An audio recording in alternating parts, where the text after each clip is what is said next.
AgFM. AgFM. Alors, je suis ici avec monsieur Jean-Pierre Vervial. Bonjour. Oui, bonjour. Donc, vous êtes le directeur du centre de stockage de la Manche, Andra. Nous sortons à l'instant d'une conférence sur la commission locale d'information de l'Andra. Commençons par revenir sur les faits de cette année 2012. Alors l'année 2012 est une année, on va dire, essentiellement de préparation par rapport aux travaux que nous avons à faire, sinon une année de surveillance, bien entendu, comme nous avons l'habitude de faire. Donc cette année 2012, si je raisonne sur la partie travaux, donc préparation de travaux d'une part pour le confortement du talus 112 bis, donc qui est un talus orienté est-ouest, qui se situe à peu près au milieu du stockage, dans sa partie est, et qui donc a été préparé d'un point de vue dossier technique durant l'année 2012, et qui bénéficie actuellement de l'autorisation de l'ASN comme feu vert, donc pour démarrer les travaux, mais nous attendons également en parallèle une autorisation de la DREAL.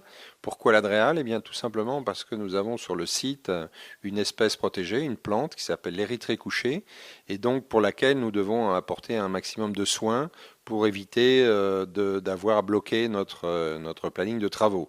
Et donc nous attendons ce feu vert pour enclencher nos travaux. Et deuxième type de travaux concerne la réfection du réseau séparatif. C'est un collecteur qui se situe dans une galerie en pourtour du centre.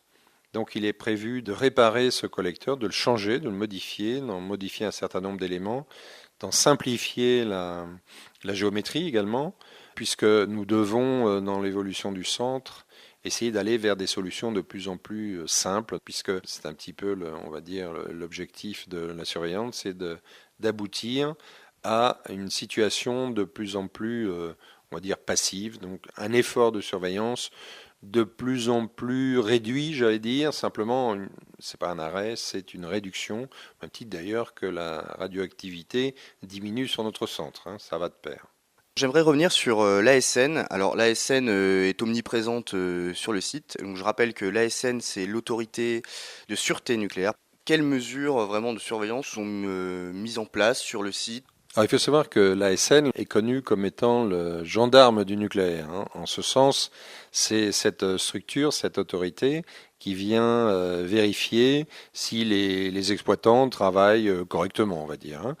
Donc nous sommes en général associés à 2 inspections annuelles, au cours desquelles l'ASN nous demande de sortir un certain nombre de dossiers, un certain nombre de procédures, un certain nombre de rapports, etc., pour vérifier effectivement que nous travaillons en qualité, sachant que sur le centre, sur l'installation nucléaire de base, il y a un certain nombre de procédures à respecter pour travailler, je dirais, selon les règles de l'art. Une des grandes lignes de cette assemblée a été donc la mémoire. Alors la mémoire, c'est quelque chose de très important, effectivement, puisqu'on est dans des projets industriels qui vont s'étendre sur des durées peu habituelles, qui sont des durées de plusieurs siècles, en ce qui concerne le stockage des déchets de faible et moyenne activité, quelques siècles, plusieurs centaines d'années. Et on imagine facilement que nos descendants, si un jour ils ont besoin de connaître le centre, pour quelque raison que ce soit, ces descendants auront besoin d'avoir accès aux données qui constituent en quelque sorte l'histoire du centre. Eh bien, ces données, ces mesures constituent ce qui est connu d'appeler la mémoire détaillée du centre, dans laquelle on va retrouver l'essentiel de la vie du centre. Donc c'est actuellement quelque chose qui est très important, puisque on a environ 70 mètres linéaires d'archives sur un support particulier, le papier permanent. C'est un papier brut de fonderie, il est garanti pour 300 ans. Alors ça, on est dans le domaine de la mémoire détaillée. Imaginez vous retrouver devant 70 mètres linéaires d'archives. Il faut quand même quelque chose qui oriente la personne qui va chercher son chemin dans ces 11 000 documents. Eh bien, nous avons pour ce faire la mémoire de synthèse, qui est un document qui va être amélioré au fur et à mesure des connaissances, au fur et à mesure de l'évolution du centre. Il va indiquer notamment où se trouve la mémoire détaillée. Il va y en avoir 2 jeux. Pourquoi 2 jeux ? Déjà pour des questions de sûreté nucléaire. S'il y a un incendie, on aura toujours un jeu restant, ces 2 jeux n'étant pas mis au même endroit. Donc un jeu sera dans les archives nationales à Fontainebleau, l'autre sera sur le centre. Et puis donc cette mémoire de synthèse, elle sera disposée dans les endroits publics.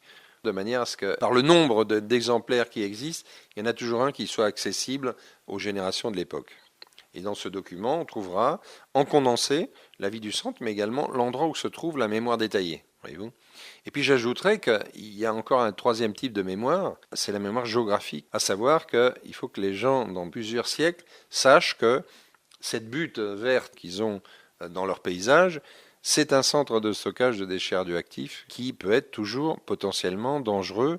Donc il va falloir effectivement s'arranger pour qu'il y ait par exemple des règles qui soient des éléments qui figurent par exemple dans les cadastres, chez les notaires, dans les actes de vente, etc., pour montrer aux gens de l'époque, à nos descendants, que là, il y a quelque chose de bien particulier et on ne doit pas creuser pour récupérer des matériaux. Ce sera interdit. Faire un forage pour récupérer de l'eau, ce sera interdit évidemment. Donc tout un tas de suggestions qui feront que ce centre de stockage, même dans plusieurs siècles, sera toujours intègre et il faudra faire attention à sa présence. Il est intéressant de noter également qu'on fait appel à la mémoire des anciens agents. C'est le président de la CLI qui souhaite monter un groupe de travail avec ou sans l'exploitant, mais surtout avec des personnes qui ont la mémoire du site, qui ont travaillé à une certaine époque. Il faudra prendre en compte les témoignages de ces personnes-là. Comme ces gens n'ont vécu qu'une partie de l'histoire du centre, il faut mettre tout bout à bout ensuite pour voir si effectivement ce qui a été vécu à un moment donné est demeuré tel quel ou bien a été remodifié par la suite. À la pointe du Cotentin, votre radio locale. Votre radio locale, C'est AGFM. c'est AGFM. AGFM.